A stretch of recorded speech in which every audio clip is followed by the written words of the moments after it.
Welcome friends. आप सभी का स्वागत है JavaScript tutorial basic to advance series में।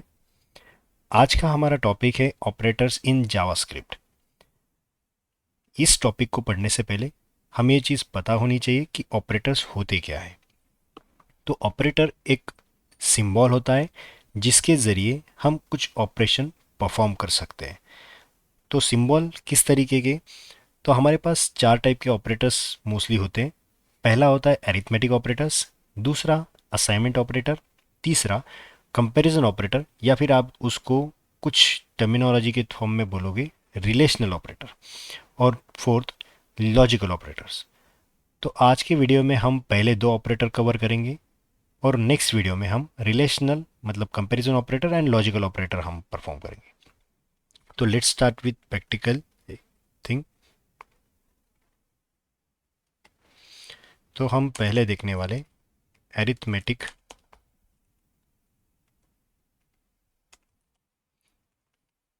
ऑपरेटर्स। एरिथमेटिक ऑपरेटर्स के लिए हमारे पास जैसे कि ऑप्शन प्लस आता है, माइनस आ सकता है, मल्टीप्लिकेशन के लिए एस्टेरिस्क आता है, division, modulus, increment and decrement. तो हम स्टार्ट करते हैं वन बाय वन। सपोज मेरे पास एक कोई वेरिएबल है, आप वैर से यूज़ करिए या लेट से यूज़ कीजिए, नो इश्यूज़।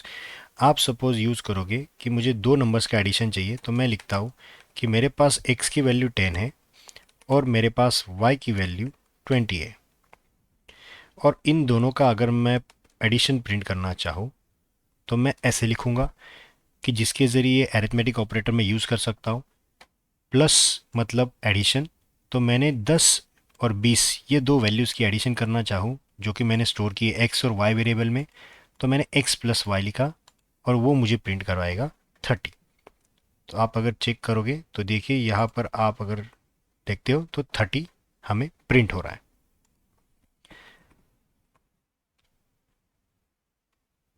इसके लिए मैं आपको वापस एक बार याद दिलाना चाहता हूँ, जो कि हमारा लेसन नंबर 6 है। तो मैंने एक नया फाइल बनाया हुआ है जो कि मैं index.html में लेसन 6 के फॉर्म में इसको कर रहा हूँ। आप ये कोड को अगर लेना चाहते हो तो इसी वीडियो के डिस्क्रिप्शन में मैं इसकी लिंक दे रहा हूँ, तो आप वहाँ से डाउनलोड कर सकते हो।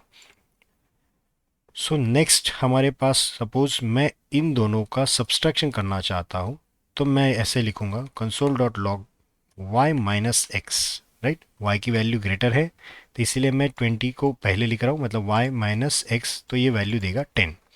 आप जैसे ही इसको प्रिंट करोगे तो चेक कीजिए तो वैल्यू आ रही है 30 के बाद 10। 30 वैल्यू एडिशन की, सेम सब्ट्रैक्शन की वैल्यू आती है 10। उसी को मैं अगर मैं मल्टीप्लिकेशन के फॉर्म में लिखना चाहूँ तो मल्टीप्लिकेशन के लिए मुझे यूज़ करना पड़ता है एस्टेरिस्क ऑपरेटर। एस्टेरिस्क का मतलब है स्टार। तो आप x इंटू वाई करोगे तो उसकी वैल्यू आपको यहाँ पर दिखेगी कि 10 इंटू 20 इक्वल्स टू 200। नेक्स्ट हमारे पास और एक ऑपरेटर होता है कंसोल डॉट लॉग, जिससे हम डिवीजन निकाल सकते हैं। डिवीजन का मतलब है आप 20 को 10 से अगर डिवाइड करोगे तो जो भी आंसर आएगा वो आप यहाँ पे प्रिंट करोगे। जैसे कि 20 को मैंने 10 से अगर डिवाइड किया तो उसका आंसर आता है 2। हमारे पास एक और ऑपरेटर आता है जिसको हम कहते हैं मॉडलस। अब इन लास्ट दोनों ऑपरेटर का डिफरेंस क्या है ये मैं आपको समझाता हूँ। जिनको पता है दैट्स वेरी गुड, बट जिनको नहीं पता उनके लिए कि अगर मैं किसी नंबर को डिवाइड करूँ किसी अलग नंबर से दूसरे नंबर से, तो जो डिवीजन आएगी वो आती है आपके इस ऑपरेटर के थ्रू। राइट, फॉरवर्ड स्लैश से। अगर आप चाहते हो कि उस ऑपरेशन का मुझे रिमाइंडर चाहिए, राइट, जैसे मैंने 20 को डिवाइड किया 10 से तो आपका वैल्यू है 2। राइट, बट अगर मैं 20 को डिवाइड कर रहा हूँ 10 से, अगर मैं रिमाइंडर चेक करूँ तो आपको पता है कि ये पूरा डिविजिबल नंबर है। अगर मैं इसको रन करूँ तो देखिए मुझे रिमाइंडर कुछ नहीं मिलता, रिमाइंडर मिलती है 0। अगर मैं इसी चीज़ को 22 कर दूँ और मैं इसको रन करूँ तो देखिए 10 से 22 को 10 ने डिवाइड किया तो वैल्यू आती है 2.2 डिवीजन। राइट, बट रिमाइंडर क्या आएगी 2। तो इसीलिए मैं कह रहा हूँ कि डिवाइड हमेशा आपको डिवीजन का नंबर देगा और ये परसेंट का सिंबल आपको हमेशा रिमाइंडर देगा। राइट। सो ये आपको देगा रिमाइंडर। उसके बाद हमारे पास आता है प्लस प्लस, मतलब इंक्रीमेंट। हमारे पास दो तरीके के इंक्रीमेंट होते हैं, post increment and pre increment. तो हमें पहले देखना है पोस्ट इंक्रीमेंट, मतलब जो भी वैल्यू एक्स में है उसको हम बढ़ाने वाले एक से। तो अभी x की वैल्यू हमारे पास 10 है, तो जो भी वैल्यू हमारे पास रहेगी उसको हम एक से इंक्रीमेंट करेंगे, राइट। तो आप बोलोगे कि यहाँ पर मैंने इंक्रीमेंट कर दिया पर भी फिर भी हमारे पास वैल्यू 10 आ रही है। तो इसका मतलब ऐसा क्यों होता है ये थोड़ा डिटेल में जानेंगे। अगर मैं ये चीज़ ऐसे लिख दूँ, राइट, अगर मैं ये चीज़ ऐसे लिख दूँ और बाद में x को प्रिंट करूँ, तो आप देखो वैल्यू की डिफरेंस कैसा होता है। अब आपको वैल्यू 11 दिखाई दे रही है, राइट। क्यों ऐसा? क्योंकि आपका पोस्ट इंक्रीमेंट और प्री इंक्रीमेंट हमेशा थोड़ा अलग बिहेव करता है, जो आप में से बहुत सारे लोगों को थोड़ा कन्फ्यूजन होता है इसके बारे में। तो उसको मैं थोड़ा क्लियर करना चाहूँगा। इसका मतलब होता है इन शॉर्ट, एक्स की वैल्यू एक्स से एक से बढ़ाओ। तो एक्स की वैल्यू हमारे पास थी 10, 10 में एक ऐड करने के बाद ये वैल्यू बनती है 11। जब ये एक सिंगल स्टेटमेंट होगा तो ये वैल्यू यहाँ पर बनकर x में स्टोर हो जाएगी। तो फाइनल ये स्टेटमेंट खत्म होने तक इसकी वैल्यू बन जाएगी 11। इसीलिए अगर आप नेक्स्ट लाइन पे इसको एग्जीक्यूट करना चाहते हो तो आपको अपडेटेड वैल्यू यहाँ पे दिखाई देगी। बट यही अगर चीज़ मैं ऐसे करूँ, console log, console dot log, और यहाँ पर मैं लिख दूँ y प्लस प्लस, तो आपको ये चीज़ थोड़ा कन्फ्यूजन क्रिएट करेगी, बट मैं उसको क्लियर करना चाहूँगा। इसका मतलब इन शॉर्ट आप लिख रहे हो y equals to Y plus one, right. तो जब भी आपका कंसोल इसको लेगा एज अ वैल्यू, तो हमेशा जो भी यहाँ पर वैल्यू रहेगी वो पहले प्रिंट कराएगा, फिर बाद में ये ऑपरेशन परफॉर्म करेगा। इसीलिए क्या होता है, आपकी y की वैल्यू सपोज 22 है, तो ये 22 प्रिंट करेगा, बट एक्चुअली इसके बाद ये स्टेटमेंट खत्म होने के बाद तब तक ये वैल्यू अपडेट होकर बन जाएगी 23। अगर आप इसके बाद सिर्फ कंसोल y अगर प्रिंट करोगे, देखिए कंसोल डॉट लॉग, और मैं सिर्फ y प्रिंट करूंगा, तो आपको दोनों का डिफरेंस पता चलेगा। इसमें आपको वैल्यू जाएगी 22, क्योंकि इक्वल्स टू के पहले ही मुझे y को यहाँ पे कंसोल लॉग को वैल्यू देनी पड़ी।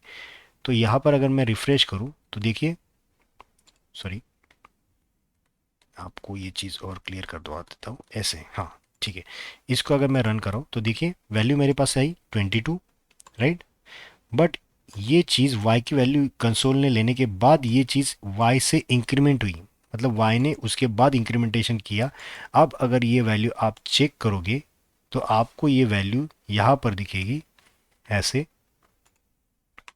दिखाई दे रहा है 22 पहले दिखाई दिया क्योंकि हमने y की वैल्यू पहले ही ले ली कंसोल लॉग में लेते वक्त, फिर बाद में ये इंक्रीमेंट हुआ। इसे कहा जाता है पोस्ट इंक्रीमेंट, मतलब पहले वैल्यू ले लो, बाद में आपने पोस्ट इंक्रीमेंट किया, और बाद में जब फाइनल वैल्यू आप चेक करने जाओ ये स्टेटमेंट खत्म होने तक, तो इसकी वैल्यू बन गई 23।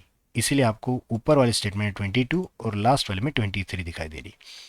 अंडरस्टूड। और यही चीज़ अगर आप ऐसे करोगे कंसोल, मैं फिलहाल इस कोड को कमेंट करता हूँ, मतलब आपको ऊपर वाली वैल्यू के ऊपर ही आपको डिसीजन दे सकते हो, कंसोल डॉट लॉग, और मैं अभी करता हूँ प्लस प्लस एक्स। तो जैसे मैंने कहा था कंसोल लॉग पहले ही ये वैल्यू ले लेगा, मतलब इसको इन शॉर्ट ऐसे लिखोगे आप, right, X plus one equals to, ये होता है प्री इंक्रीमेंट। मतलब कंसोल लॉग ये वैल्यू इक्वल्स टू के लेफ्ट हैंड साइड वाला पहले कैलकुलेट कर लेगा और वो वैल्यू प्रिंट करेगा। तो ये वैल्यू क्या बन जाएगी, ये वैल्यू एक्स की वैल्यू बन जाएगी 11। आप अगर चेक करोगे तो ये देखो, मैं इसको अभी फ़िलहाल ऐसे लिखता हूँ, और जैसे मैं रिफ्रेश करता हूँ तो देखिए वैल्यू क्या आ रही है 11। और यही चीज़ मैं अगर प्री इंक्रीमेंट करूँ, मतलब पहले ही इंक्रीमेंट की जाए, तो वाई की वैल्यू, तो वाई की वैल्यू थी 23, जो कि बन जाएगी ऑटोमेटिकली 23। देखो बराबर, ये डिफरेंस पता चला, पोस्ट इंक्रीमेंट प्री इंक्रीमेंट, ये होते हैं हमारे एरिथमेटिक ऑपरेटर। उसके बाद हम देखने वाले हैं असाइनमेंट ऑपरेटर, सॉरी,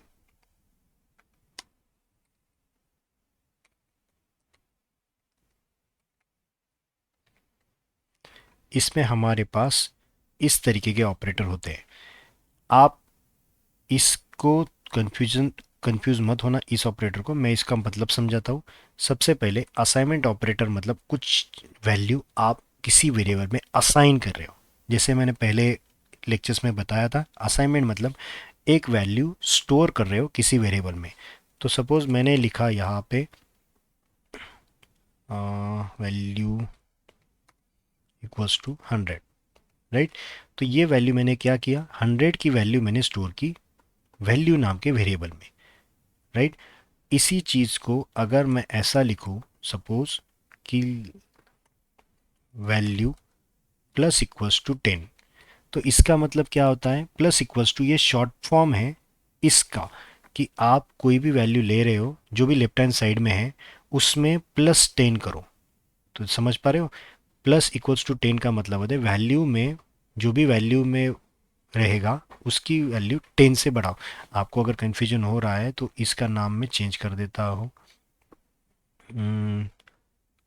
कोई भी सपोज सैलरी, ओके।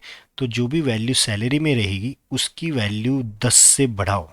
इसका मतलब होता है प्लस इक्वल्स टू का मतलब आप जो भी वेरिएबल लेफ्ट हैंड साइड में लिख रहे हो उसको प्लस इक्वल्स टू मतलब उसी में 10 या जो भी वैल्यू आप राइट में दे रहे हो उससे बढ़ाओ, राइट। तो इसका मतलब होता है सैलरी बढ़ाओ 10 से, राइट। अगर मैं यहाँ पे सपोज लिख दूँ 1000, तो इसका मतलब बन जाएगा कि आप सैलरी में जो भी वैल्यू रहेगी उसको 1000 से बढ़ाओ।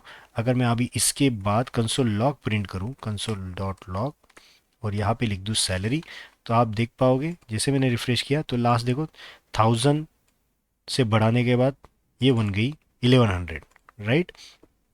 सेम तरीका अगर आप चाहते हो कि सैलरी को मैं माइनस कर दूँ 1000 से और मैं कंसोल लॉग करूँ सैलरी को, तो आप बताओगे कि अपडेटेड सैलरी थी 1100, राइट।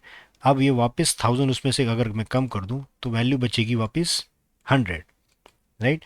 तो इन सब का मतलब सेम होता है कि आप जो भी ऑपरेटर इक्वल्स टू के पहले लिख रहे हो उसको जो भी नंबर दिया गया रहेगा इसके बाद उससे प्लस करो, माइनस करो, या फिर मल्टीप्लाई करो, या फिर डिवाइड करो, और जो भी ऐसा है तो उसका मतलब है रिमाइंडर। तो रिमाइंडर के थ्रू उस नंबर को डिवाइड करो या रिमाइंडर निकालो। समझ पा रहे हो। तो ये दोनों होते हैं arithmetic operator and assignment operator. तो कल के लेसन में हम देखने वाले हैं बचे हुए दो operator, relational operator and logical operator. तब तक के लिए अगर ये वीडियो आपको पसंद आता है तो उसे लाइक, सब्सक्राइब और शेयर ज़रूर कीजिए, जिससे मुझे मोटिवेशन मिलेगा और आपके दोस्तों को या फिर आपके कलीग्स को इसका बेनिफिट हो सकता है। Thank you.